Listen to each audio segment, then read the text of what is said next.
Ousmane Sonko ne devrait toutefois pas être entendu lundi.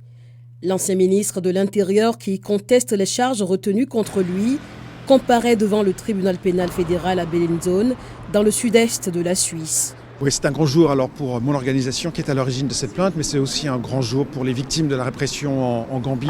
C'est le plus important procès qui a lieu contre des responsables des atrocités qui ont été commises durant la dictature de Yahya Jammeh. On est très content que le procès puisse s'ouvrir et qu'une partie des victimes ait pu faire le déplacement pour venir expliquer le calvaire subi pendant tant d'années. Ousmane Sonko avait été arrêté le 26 janvier 2017 en Suisse, où il avait demandé l'asile. Les accusations s'étendent sur une période allant de 2000 à 2016 et il est soupçonné de nombreux crimes contre l'humanité, dont l'assassinat, des viols répétés, la séquestration répétée et la torture répétée. 10 personnes se sont constituées partie plaignante, dont 8 victimes directes et la fille d'une personne décédée en détention. Avez-vous peur de le voir? Au début, oui, parce que c'est un être humain très dangereux à mon avis. Mais maintenant, je pense que j'ai l'énergie de le voir face à face. Selon l'avocat d'Ousmane Sonko, les faits décrits dans l'acte d'accusation n'engagent pas la responsabilité de son client, mais de l'Agence nationale de renseignement.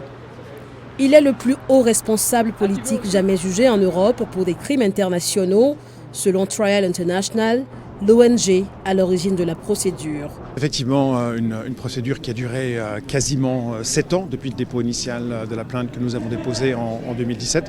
C'est un petit peu trop long. Quoique ce genre de procédure est compliqué, est long, évidemment, il faut aller enquêter à l'étranger, il faut entendre des tas de témoins. Il y a eu le Covid au milieu, mais ça n'explique pas toutes les lenteurs de la procédure. Aujourd'hui, on va se concentrer sur l'essentiel, l'ouverture du procès et le fait que le processus de justice peut maintenant s'enclencher pour toute la Gambie. C'est la première fois en Suisse que cette notion de crime contre l'humanité, des crimes commis dans le cadre d'une attaque de grande ampleur visant des civils, est abordée en première instance. Le procès devrait durer 1 mois et le verdict n'est pas attendu avant mars.